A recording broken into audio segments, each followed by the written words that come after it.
Smell Heritage Day. You know what happens? We bring out all the best foods that remind us of our traditions and of our cultures. And my friend, who I'm going to be telling you all about, is here to tell us all about it. Because we know that South Africa is a rich melting pot of culture and heritage. And with this in mind, What's for Dinner's hashtag Loving Local campaign is really all about sharing proudly South African food that makes us us. You know, it just really just brings our essence to life. Now, from north to south and east to west, there is always something delicious to eat. You can never go wrong. And today we are sharing a special treat guaranteed. Yes, guaranteed to satisfy your sweet tooth. And that's why I'm here. This traditional Afrikaans dessert is known as Souskluitjies and is literally a hug in a bowl. I got to taste it earlier and I'm ready to taste it again.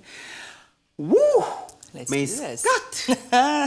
You did well there, the big Souskluitjies. guns today. You are taking us back, eh? Yeah, Let's talk about this. So, Souskluitjies, it's like a little dumpling, but it's sweet. So, because it did have a dumpling texture. yeah, so we're going to be using, you know, lovely flavors like cloves, cinnamon, always traditional cinnamon. We're going to spice it up a little bit with some sarnies, you know, just to give it that little extra, you know. But it's just traditional, basically a boiled dough that you then make a beautiful syrup and pour that over and share it. You know, when you walked in and I saw you wearing this top, this jacket, this chef, what do you call it, chef? Chef jacket. Chef jacket. Yeah. I knew that you were onto something amazing. And you just explaining that, you're proving that you are onto something amazing. Let's get going. Oh, no, the proof is in the pudding, huh? Let's go. I trust you already. Right, so. Okay, so what are you doing there? What I'm going to do now is I'm going to mix my dry ingredients together. So we've got our flour. I'm going to add my salt. We've got some baking powder here. Okay. And then we need to get the butter in here. So we're going to rub the butter. So I'm just going to pop that in here. What's your advice in terms of the butter? Must it be left at like room temperature and like almost sort of like melting? Must it be melted first? Is there a preference specific? The thing is, you want to kind of rub it in. So you don't want to melt it because then it just incorporates too quickly. Okay. So you want to really just work it, rub it, rub it, rub it. And you're doing that gently as you go. Yeah. You're really just massaging it into exactly. the process. You are allowed to use your hands if you are cooking for your family, and your family loves and trusts you. And they like your hands, you know? And they like your hands, you know? Who just loves your hands, yeah. Well, that as well. Yeah. So, so now, rubbing that in. Then you've got eggs. Yeah. The thing about eggs, right, that people get wrong when it comes to this sort of thing is like getting them out the fridge when they're really cold and just breaking them in there. My grandmother says that that's not the way. No, eggs work best at room temperature. I often see people getting it wrong all the time. And I always teach them, and I always say to them, you know, guys, that eggs, they want room temperature. I'm literally just adding all my wet ingredients in here now, and then going to work it through. Just mixing it. So you want eggs work best at, also if you make something like a meringue or something, it's best if it's at room temperature. The proteins just respond better. So, So I've got some Robertson's cinnamon on here, which, I mean, most people should have in their cupboards.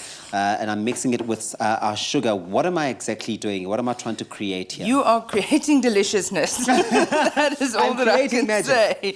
So I must say, Robertson is also one of those, I feel like that's part of our heritage as well. It's a heritage brand. That's why they're called a heritage brand. Yeah. So this, we're now just going to work through until we get a nice dough-like consistency. I'm going to pop my water a little bit higher here. Okay.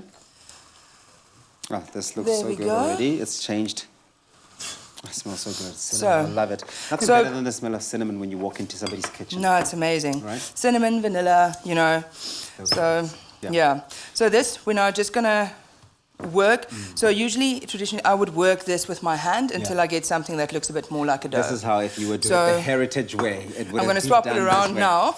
But Heritage Day must mean, you know, a lot for you as a chef, specifically because you communicate and you share a lot through food, right? Yeah. So tell me what it means. For me, you know, heritage... Actually, I'm going to come back to this one quickly. Okay. So you're allowed to change your mind. You're a chef. I changed my mind. The reason is this has sat a little bit, so I just wanted to be a bit more of a relaxed consistency.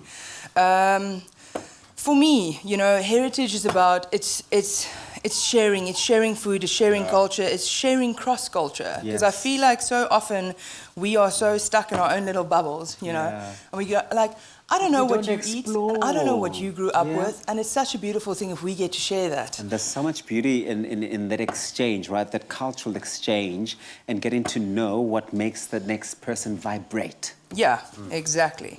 All right, so I'm going to steal a bit of my water this side, add that on there.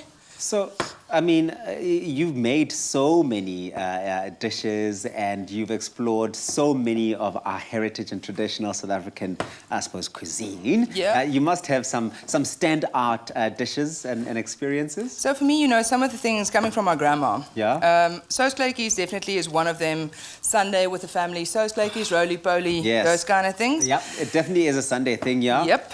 And then... And outside of your own sort of culture or cultural sort of environment, have you tried any other sort of cultural foods? I mean, I've tried like many things. Yeah. chicken feet. Is that I like have a favorite of tried yours? chicken feet. I don't like it that much, I must be honest. Tripe?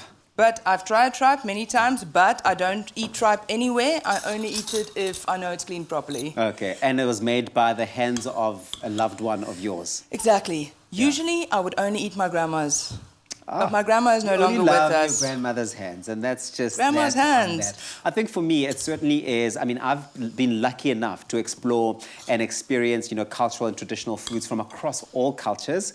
You know, the Bapedi people, for example. Yeah. Moroho wa gushe, which is the slimy sort of like spinach. Yeah. That's a standout for me. I grew up on that, and I love it so much. I have not tasted that. Oh, I have it's not tried lovely. it. It is absolutely lovely. So- when are you going to introduce my stuff? Because I feel I'm like going to I made introduce this it now. and No. So, but step by step, my darling. Okay, because now I'm getting excited to get to Patience. Patience is a virtue. Yeah. All right. So what we did now is we popped the dumplings. You can cornel it a bit nicer to make it, you know, a bit more firm if you want. Nice. You can just plonk it in there. Depends how you want it. Into the pot until it's nice and fluffy, you know, and then we're going to take it out and pop on the other side. And then, of course, this would just go on top of it like that. I mean, it's already done. I'm just going to put it on there just to sprinkle some love on it.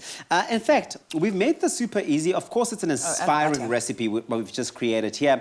And we want you to be inspired to create something so, so beautiful for Heritage Day tomorrow. And if you want this recipe, go on to WhatsForDinner.co.za. In fact, it's such a fantastic platform. I love what Robertson's done with that, is that on any given day, you can just hoy on there, and literally you will find tons of inspiration for things to make for dinner, because we run out of ideas all the time. Cross-cultural as well. Cross-cultural. I love this. I'm going to actually just... before you have a taste, add a tiny touch of butter there. You know, when in doubt, butter it out. Always add the richness. Okay. I'll tell you this. You stand the chance to win big. You stand the chance to win a Yappy Chef voucher to the value of 20,000 Rand. It's a big prize. What you need to do to enter is simply go on to whatsfordinner.co.za/loving-local/ and sign up. It's as easy and as simple as that. The competition will close at midnight on Thursday, the 30th of September, and you can find all those T's and C's on whatsfordinner.co.za. Okay. All right. All right. Let me know. I like that it's so juicy. Souskluitjies. Hey, Souskluitjies. It must be saucy. You like that? I usually would say, oh yes, but for this one I'm saying, oh yeah. Oh yeah. Oh yeah. Like that. Nice.